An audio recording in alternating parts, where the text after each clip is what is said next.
प्रेम चाहिँ परमेश्वरको स्वभाव हो।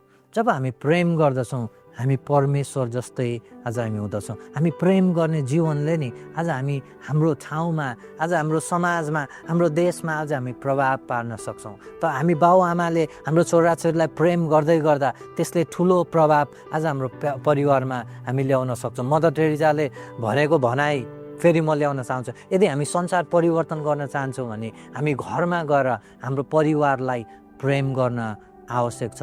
किनभने यदि हामी देखेको व्यक्तिलाई हामी प्रेम गर्दैन भने नदेखेको परमेश्वरलाई प्रेम गर्छु भन्नु चाहिँ झुटो बोल्नु हो। त्यही भएर आज हाम्रो जीवनमा हाम्रो एउटा लक्ष्य राखौँ, आज हामी प्रेमको जीवन आज हामी जिउन सकौँ। हामी आजको दिनदेखि उता चाहिँ हामीले एउटा निर्णय गरौँ, म पनि प्रेमको जीवन म जिउनेछु। आज हाम्रो निम्ति एउटा चुनौती म तपाईँलाई दिन चाहन्छु है। आज हामी प्रेम बिना आज हामी केही कुरा गरिरहेको छौँ भने त्यो कुरालाई आज हामी छोडिदिउँ।